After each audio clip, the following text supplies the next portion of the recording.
ஜினோச்சியும் ஒரே ஒரு மேட்ச் தான் அப்படின்னு சொல்லிட்டு போயிடுறா. இங்கே வந்து பார்த்தா ஜினோச்சி கூட ஒரு பையன் தான் சண்டை போட வந்திருக்கா. இங்கே மோஸ்ட்லி பாய்ஸ் மட்டும் தானே, அதனால பையன் தான் சண்டை போட வந்திருக்கான். அவனோட ஃப்ரெண்டெல்லாம் சொல்கிறாங்க, பொண்ணுக்கிட்ட அடி வாங்கி அசிங்கப்பட்டுறாதடா அப்படிங்கிற மாதிரி சொல்லிட்டு இருக்காங்க. இங்கே மியோ கிட்ட அந்த ஹெட்டு சொல்லிட்டு இருக்காரு, 2 பேரில் யார் ஜெயிப்பான்னு நினைக்கிறேன் அப்படின்னு சொல்லிட்டு. மியோ பார்த்துட்டு அங்கே சண்டை போடுறதை பார்த்துட்டு ஜினோச்சி தான் ஜெயிப்பா அப்படிங்கிற மாதிரி சொல்கிறா. உடனே அவரும் சொல்கிறாரு, ஆமாம் அவளுக்கு வந்து நிறைய ஸ்கில் தெரியும், அவள் வந்து சூப்பரான எபிலிட்டி யூஸர், அவள் மட்டும் பொண்ணாக இல்லாமல் இருந்திருந்தா அவருக்கு வந்து ஹை ரேங்க் கொடுத்துருப்பாங்க தெரியுமா. இங்கே என்னதான் இருந்தாலும் மிலிட்ரியில் ஃபிசிக்கலாக தான் வந்து பவர் அதிகமாக இருக்கணும், என்ன தான் உமன்ஸ் வந்து கஷ்டப்பட்டாலும் அவங்கள கண்டுக்கிறது இல்லை, அது உனக்கும் தான் சேரும் அப்படிங்கிற மாதிரி சொல்கிறாரு. ஏன்னா இங்கே பொண்ணுங்க சுற்றுறதே வந்து இந்த பசங்களுக்கு யாருக்குமே பிடிக்கலையா. அதோட குறிப்பாக சொல்லப்போனால் அந்த உசுபா பிளட்டு, எல்லா எபிலிட்டி யூஸருக்குமே இந்த உசுபா பிளட் வந்து ஒரு எதிரி மாதிரி தான் அப்படிங்கிற மாதிரி சொல்கிறாரு. அப்போ தான் மியோவையும் யோசிச்சு பார்க்குறா. ஃபஸ்ட்லேருந்தே இங்கே எல்லாருமே ஒரு மாதிரி தான் மியோவையும் பார்த்துருப்பாங்க, அந்த ஜினோச்சியையும் பார்த்துருப்பாங்க. நானும் ஜினோச்சியும் இந்த இடத்த சேர்ந்தவங்களே இல்லை தான், ஆனாலும் ஜினோச்சி வந்து ரொம்ப கஷ்டப்படுறாங்க அப்படின்னு மனசுக்குள்ளே சொல்லிட்டு இருக்கா. அங்கே பார்த்தா ஜினோச்சி அந்த பையனை அடித்து போட்டு ஜெயிச்சிருவா. ஜெயிச்சோன்னே அந்த பசங்களாம் சொல்லுவாங்க, பொண்ணுங்கள்லாம் பசங்களை வந்து பார்த்துக்கணும் தெரியுமா நல்லா, ஆனால் இவ அடிக்கவும் செய்கிறாளா அப்படிங்கிற மாதிரி பேசிகிட்டு இருக்காங்களா. உடனே இங்கே எட்டு சொல்லிடுறாரு, எல்லோரும் ஒழுங்காக ட்ரைனிங்க்கு போங்கடா அப்படிங்கிற மாதிரி சொல்லிடுறாரு. அப்போ தான் மிக மனசுக்குள்ளேயே நினச்சிக்கிட்டு இருக்கா. ஜினோச்சி திரும்பி இவளை பார்த்து சிரிப்பாளா. ஆனால் யார் என்ன சொன்னாலும் ஜினோச்சி வந்து தைரியமாக இருக்காங்க, இவங்கள மாதிரி ஒரு நாள் நானும் இருக்கணும் தான் எனக்கும் ஆசை அப்படிங்கிற மாதிரி சொல்லிக்கிட்டு இருக்கா. இங்கே அடுத்த சீனில் கட்டுறாங்க. இங்கே ஆராத்தாவோட வீட்டை தான் கட்டுறாங்க. அவன் இன்னும் இன்வெஸ்டிகேட் பண்ணிக்கிட்டு இருக்கான் அந்த உசையை பற்றி. அப்போ தான் அவள் தாத்தா வர்றாரு, இன்னும் நாவசி உசையை பற்றி தான் தேடிட்டு இருக்கியா அப்படின்னு சொல்லிட்டு கேட்குறாரு.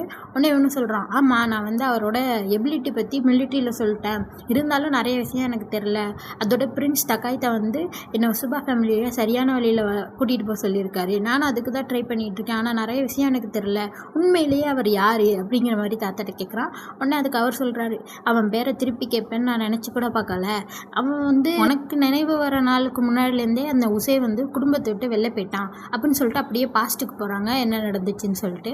அப்படியே தாத்தா சொல்லிக்கிட்டு இருக்காரு, இது மாதிரி சின்ன பிள்ளையிலேருந்தே அவன் வந்து யார் சொல்கிறதுமே கேட்க மாட்டான், ஒரு வைலண்ட்டான பையன், அவன் வந்து சின்ன பிள்ளையாக இருந்தப்பயே அவனுக்கு அவ்வளோ பவர் இருந்துச்சு, அந்த உசுபா ஃபேமிலியோட ரொம்ப பவர்ஃபுல்லாக இருந்தான்.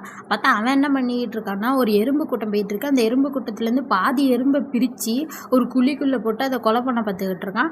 பார்த்தா அதை வந்து ஒரு குட்டி பொண்ணு அவன் கையை பிடிச்சிருவா பண்ண விடாமல். அப்போ தான் இந்த தாத்தா சொல்கிறாரு, அவன் இப்படியே தான் யார் சொல்கிறதையுமே கேட்காம தான் இருந்தான், நான் சொல்கிறத கூடவே கேட்க மாட்டான், ஆனால் வந்து ஒருத்தர் சொல்கிறத மட்டும் தான் கேட்டுக்கிட்டு இருந்தா, அதான் சுமி என்னோட பொண்ணு, அதாவது மியாவோட அம்மா தான் சொல்கிறாங்க, அவள் சொல்கிறது மட்டும் தான் கேட்பாளாம். அதே மாதிரி தான் இவர் சொல்கிறாரு, இப்போ மட்டும் சுமி இருந்தால் உனக்கு அந்த உசையை பற்றி எல்லாத்தையுமே சொல்லியிருப்பா அப்படின்னு சொல்லிட்டு தாத்தா ஆராத்திட்ட சொல்கிறாரு. இங்கே அடுத்த சிலர் நம்ம மியோவையும் கியோக்காவையும் கட்டுறாங்க. அந்த மாதிரி மியோ சொல்லிக்கிட்டு இருக்கா, இன்றைக்கி நாங்கள் அங்கே போனோம் இங்கே போனோம் எல்லா இடத்தையும் சுற்றி பார்த்தோம், அப்புறம் டைனிங் ஹாலுக்கு போனோம், அங்கே சாப்பாடு சூப்பராக இருக்கும்னு சின்னச்சி சொன்னாங்க அப்படின்லாம் சொல்லிக்கிட்டு இருக்கா. அப்படி சொல்லிட்டு மியோ வந்து கியோக்காட்ட கேட்குறா, அப்படின்னா இனிமேல் நான் உங்களுக்கு லஞ்ச் செய்ய வேணாமா அப்படிங்கிற மாதிரி கேட்குறா.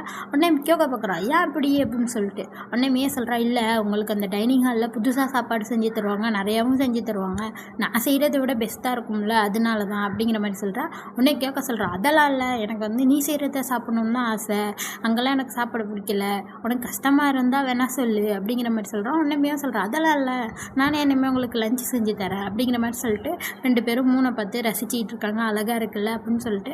அப்படியே கியோக்கா வந்து அவங்க அப்பா கூட பேசினதை யோசிச்சு பார்த்துட்டு இருக்கான். கியோக்கா வந்து அவங்க அப்பாட்ட பேசிகிட்டு இருக்கான், இது மாதிரி கிஃப்டட் கம்யூனியனா அவங்களால வீட்டுக்கு கூட பிரச்சனை வரும், அப்படி எதுவும் பிரச்சனை வந்துச்சுன்னா மியோவை நீங்கள் பத்திரமா பார்த்துக்கோங்க அப்படிங்கிற மாதிரி சொல்கிறான். உடனே அவங்க அப்பா பார்த்துட்டு, நீ இப்படி என்கிட்ட கேட்பேன்னு நினச்சி கூட பார்க்கலையாப்பா அப்படின்னு சொல்லிட்டு இருக்காரு. உடனே அவன் சொல்கிறான், ஏன் கேட்கக்கூடாதா அப்படிங்கிற மாதிரி சொல்கிறான். நான் அப்படி சொல்லலை, நீ மியோவை ரொம்ப லவ் பண்ணுற போல, அதனால தான் என் டைப்லாம் கேட்குறேன் அப்படிங்கிற மாதிரி சொல்கிறாரு.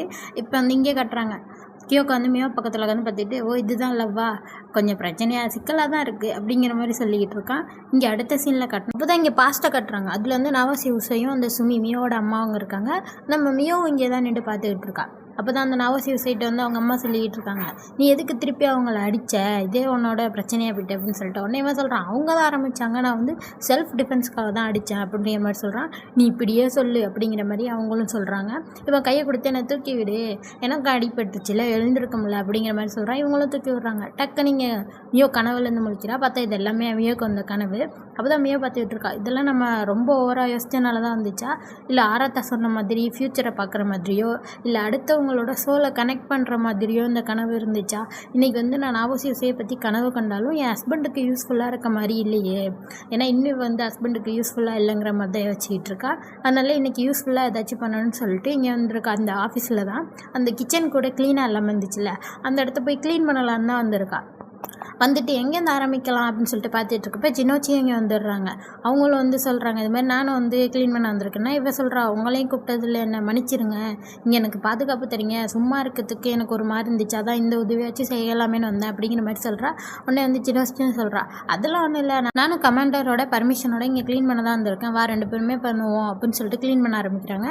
இங்கே அடுத்த சீனில் காட்டினா ஹாஸ்பிட்டலில் கட்டுறாங்க. இங்கே கூட சொல்லியிருந்தாங்களோ ஒரு போலீஸ் ஆஃபீஸருக்கு அடிபட்டுருச்சு, 2 மாதம் வந்து அவர் ரெக்கவர் ஆகணும்னு, அந்த போலீஸ் தான் கட்டுறாங்க. இது வேறு யாரும் இல்லை, ஃபஸ்ட்டு சீசனில் மியோவோட சைல்டுஹுட் ஃப்ரெண்டாக இருந்திருப்பான், அவனை தான் கட்டுறாங்க. அவன் அண்ணன் தான் வந்து சொல்லிகிட்டு இருக்கான், இது மாதிரி மியோவுக்கு வந்து ப்ரொடக்ஷனுக்காக அவள் ஸ்டேஷனில் தான் டெய்லி இருக்கா தெரியுமா அப்படிங்கிற மாதிரி சொல்கிறான். உடனே சொல்கிறான், அப்படியே மியோ வந்துட்டாளா, அப்போ நான் மியோவுக்கு பாடி கார்டாக போடுமே, சீக்கிரம் உடம்பு எனக்கு சரியாகணும், மியோவுக்கு கார்டாக போகணும் அப்படிங்கிற மாதிரி சொல்லிக்கிட்டு இருக்கான். உடனே அதுக்கு அவங்க அண்ணன் சொல்கிறான், அதுக்கெல்லாம் அவசியமே இல்லை, அவளுக்கு வந்து பாடி கார்டாக ஒரு ஃபீமேல் ஆஃபீஸரை போட்டிருக்காங்க, அவங்க பேர் கூட கௌரோக்கோ சினோச்சி அப்படிங்கிற மாதிரி சொல்கிறான். அந்த பேரை கேட்டோன்னே இவன் எந்திரிச்சிட்றான். தம்பி எந்திரிச்சிட்டு அவள் வந்து அப்படிங்கிற மாதிரி ஏதோ சொல்ல வரான், அவளை பற்றி ஏதோ தெரியும் போல்.